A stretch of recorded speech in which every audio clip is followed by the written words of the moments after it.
نحمده ونصلي على رسوله الكريم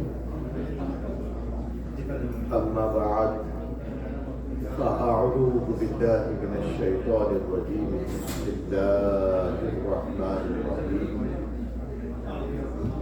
وما خلقت الجن والإنس إلا ليعبدون صدق الله مولانا العظيم وصدق رسوله النبي الأمين الكريم ونحن على ذلك لمن الشاهدين والشاكرين والحمد لله رب العالمين.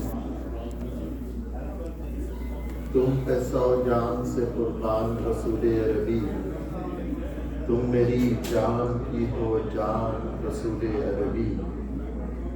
آپ کی وجہ سے اللہ کو سب نے جانا، ہے بڑا آپ کا احسان رسول عربی. آپ کی شان میں ہے بے ادبی بے دینی، آپ کا عشق ہے ایمان رسول عربی.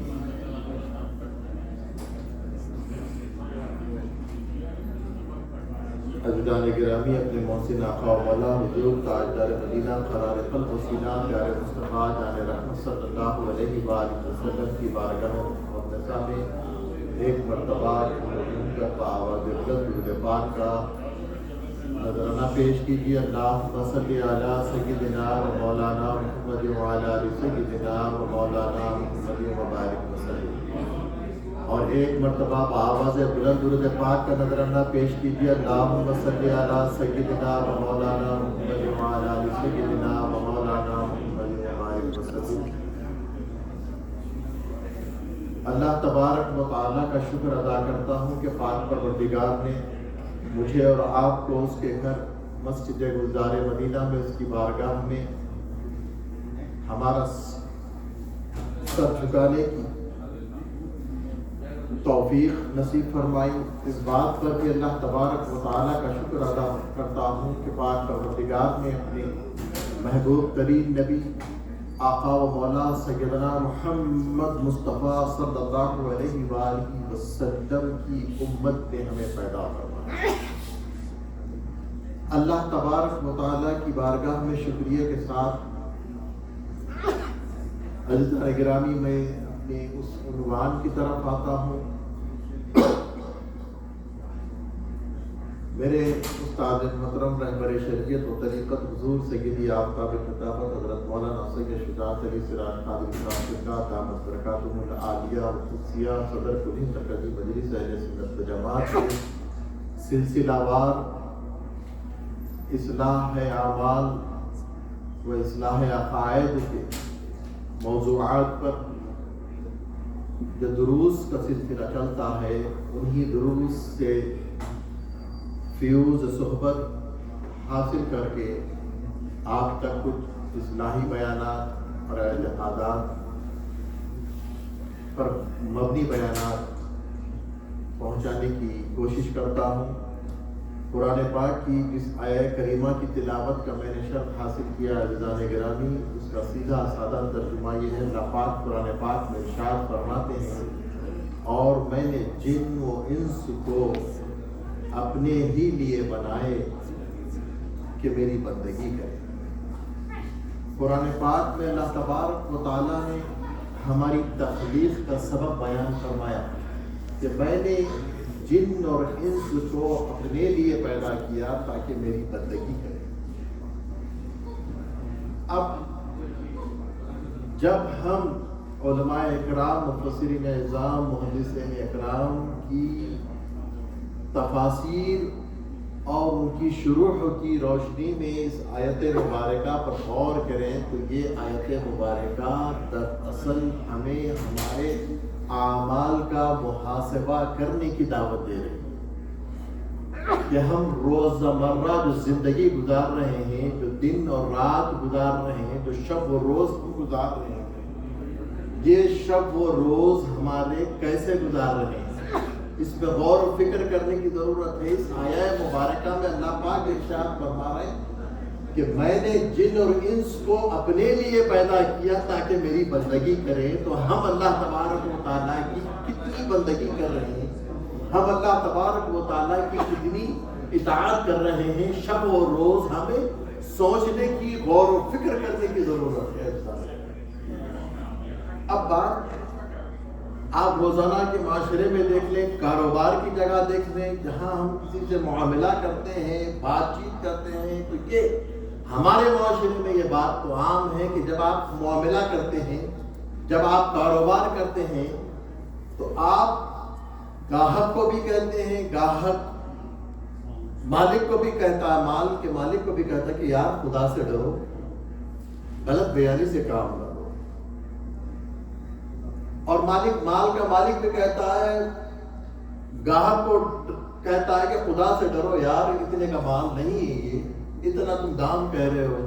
یعنی زندگی کے کسی معاملے میں ہو، آپ دیکھیں ایسی مثالیں میں آپ کو دے رہا ہوں، ایسی باتیں ہمارے معاشرے میں رواج ہے کہ ہر ایک دوسرے کو اللہ سے ڈرو یار، اللہ سے ڈرو، اتنی ایسی بات کر رہے ہیں یار، خدا کا خوف کرو، ایسی باتیں کرتے ہیں۔ لیکن جب یہ جملہ ہم ہمارے اوپر لاگو کرتے ہیں تو ذرا سوچیں، غور کریں کہ ہم اللہ سے کتنا ڈر رہے ہیں، ہم اللہ کی کتنی اطاعت کر رہے ہیں، اللہ کی کتنی فرما برداری کر رہے ہیں۔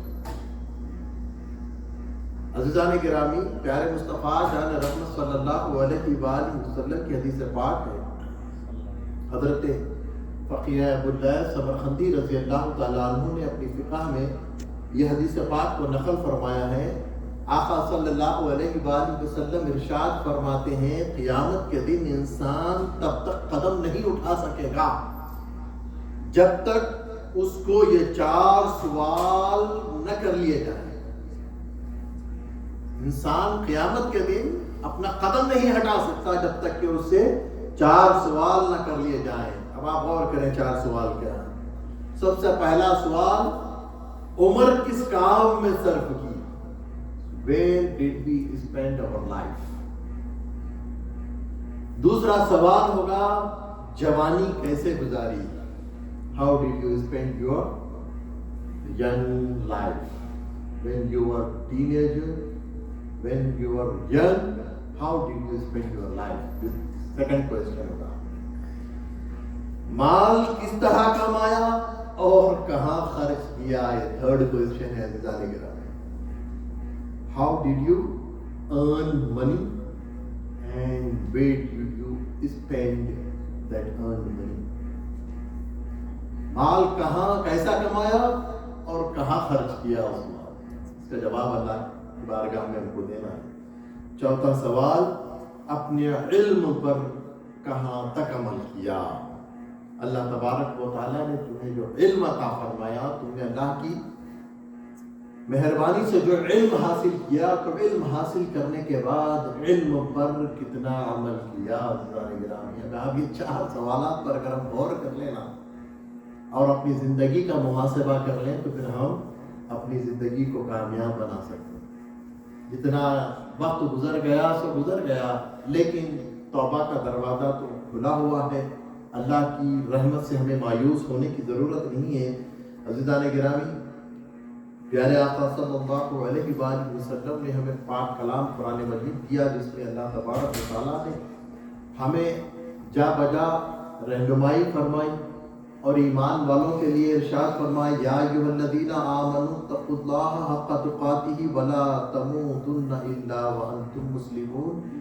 اے ایمان والو، اللہ تبارک و تعالیٰ سے ڈرتے رہو، پرہیزگاری اختیار کرو، اور اللہ تبارک و تعالیٰ سے ایسے ڈرو جیسے کہ اس سے ڈرنے کا حق ہے۔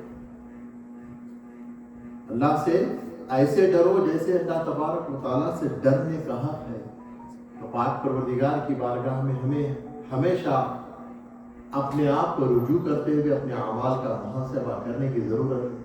عزیزان گرامی، یہ بات یاد رکھ لیں کہ ہم اصلاح کے معاملے میں تو دوسروں کی اصلاح کرنے کی کوشش کرتے ہیں، لیکن اس کے برعکس جب وہ اصلاحی بات ہم پر لاگو ہوتی ہے تو ہم بڑا لائٹ لے لیتے ہیں، ایزی لے لیتے ہیں، اس کو اگنور کر دیتے ہیں، نظر انداز کر دیتے ہیں۔ جب معاملہ آتا ہے دوسروں کے ساتھ تو کہتے ہیں کہ اللہ دیکھ رہا ہے، یار خدا کا خوف کرو، اللہ دیکھ رہا ہے، اللہ کا ڈر کرو کہ اللہ دیکھ رہا ہے۔ حضرت امام غزالی رحمۃ اللہ علیہ نے کیمیاء سعادت میں یہ واقعے کو نقل فرمایا کہ آپ کے زمانے ایک شخص ایک عورت کا اغوا کر کے لے جا رہا تھا اور اس کے ہاتھ میں تلوار تھی. تلوار کے زور پر ڈرا دھمکا کر اس عورت کا اغوا کر رہا تھا.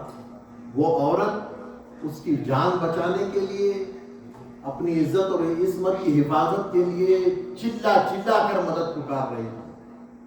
لوگوں مجھے بچاؤ بچاؤ. لیکن وہ ہیبتناک اور وحشتناک بدخماش شخص جس کے ہاتھ میں تلوار تھی، اس کے سامنے کسی کے آنے کی ضرورت نہیں. سب لوگ دیکھتے رہ گئے اور وہ عورت کو لے جانے میں کامیاب ہو گیا.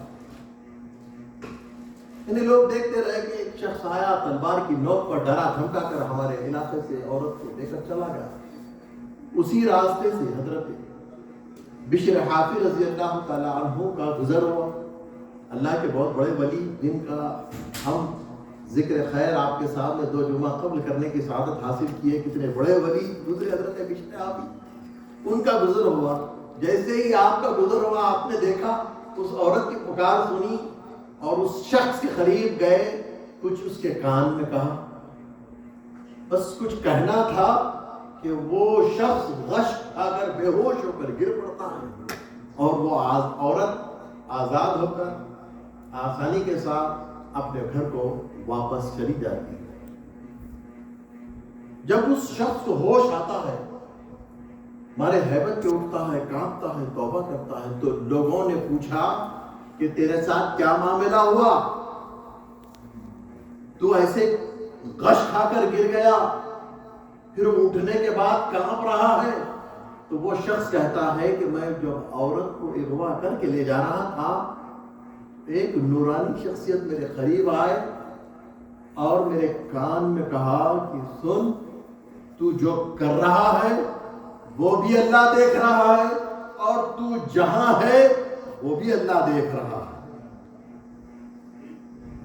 میں یہ سننا تھا کہ مجھ میں ایک لرزہ طاری ہوا اور میں بے ہوش ہوا اور گر پڑا. اور اٹھنے کے بعد میں اللہ کی بارگاہ میں توبہ کیا اور اپنے عمل بد سے توبہ کر کے اللہ کی بارگاہ میں نے معافی مانگی. تو لوگوں نے کہا معلوم ہے تجھ کو جو شخص تیرے قریب آئے تھے کون ہے؟ وہ ہمارے علاقے کے بہت ہی مشہور بزرگ اللہ کے ولی حضرت بشر حافی رضی اللہ تعالیٰ عنہ کی ذات. عزیزان گرامی، اللہ کے ولی کی کان میں جو صدا گئی، آپ اندازہ لگائیں کہ آپ اور ہم ایک دوسرے کو آپس میں اللہ کے خوف کا، اللہ کے دیکھنے کا، اللہ ہم کو دیکھ رہا ہے کہہ کر ایک دوسرے کو ڈراتے ہیں تو اثر نہیں ہوتا. لیکن اللہ کے ولی نے جب کان میں کہا تو ایسا اثر ہوا کہ عورت بھی آزاد ہو گئی اور وہ گناہ کرنے والا گناہ سے بھی تائب ہو گیا. اللہ تبارک و تعالی آپ کو اور مجھ کو اپنے اعمال کا محاسبہ کرنے کی توفیق عطا فرمائے. حضرت مولا علی مشکل کشا رضی اللہ تعالیٰ عنہ ارشاد فرماتے ہیں کہ اگر کوئی چاہتے ہیں کہ آخرت میں اپنے اعمال کا پلہ نیکیوں سے بھرے، اپنے اعمال کا پلہ نیکیوں سے بھرے کثیر ہو، تو جب کبھی کسی مجلس میں کسی محفل میں بیٹھے، اٹھنے سے پہلے یہ کہے سبحان ربک رب العزت عما یصفون وسلام علی المرسلین والحمد للہ رب العالمین. آپ یہ تو عموماً نماز کے بعد امام صاحب سے یا کسی قرآن خوانی کی محفل میں دعا کے بعد یہ الفاظ سنتے ہوں گے، یہ آیات مبارکہ سنتے ہوں گے. لیکن مولا علی کا فرمان ہے کہ اٹھتے بیٹھتے اپنے گھروں میں بھی جب بھی کوئی محفل میں بیٹھو، مجلس ہو، کسی سے بات کرو تو اختتام پر یہ آیات مبارکہ کی تلاوت کر لیں. سبحان ربک رب العزت عما یصفون والسلام علی المرسلین والحمد للہ رب العالمین.